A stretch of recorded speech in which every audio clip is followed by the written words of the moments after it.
district ya Kiruhura Boaz Tumwesije wabirajwekere Honorable Christopher Bakashaba amukoro gwo kwendera tamu y'ishomero ya Promise Kindergarten Nursery and Primary School murwetamu ayihanangiriza abazeire okurekeraho muze gukwinjira abana bakiri bato.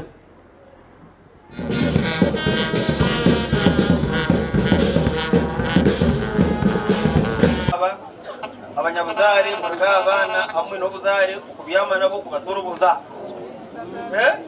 kandi ngaba no mucyara bamweta abo fortunate nsinya professional kubakirura akanyangwa abana babiro mu covid abingi bakatwekwa bishento nabakazinizi kazini ni nkatwanye n'umwana wanje aine umutabani akabyama na muhara wanje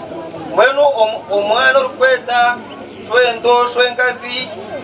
abobona nabana bakweta bakazini nabana bawo so ba ango babantu bakazini babantu murugabana abana mu manyobuzari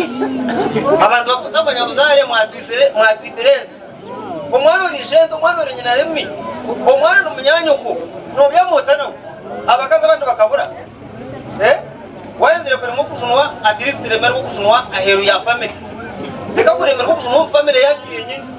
so nyor bakamba report abana batoko abanyabuzare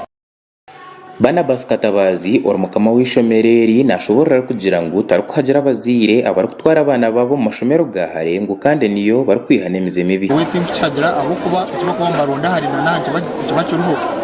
katandika ishomereri ngube 2016 muri mwaka gwa mukaga so far tukozere P7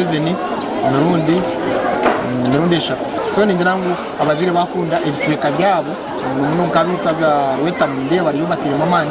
kunde twekeki ndo kutwereza abana so bicukunde abana batungura ibicweka byabo aba bana bitwegese nabo barize garaka bakaba amisho bwituganya cyakane mukuru w'abazire Gashamba nashaba abantu bona ukugumana bakwatira abantu abarkorete ntunguka mu bicweka byabo no kuba Uganda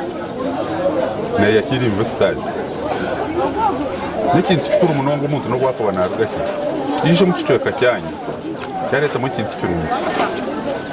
kentunguka n'ikintu cy'urumuri by'abazaba kumuhagira bakamwakira abuko tukirutungura mu ntumwe cyo kurebera hunke n'ishomero hateri torko hateri ya Promise directors nababi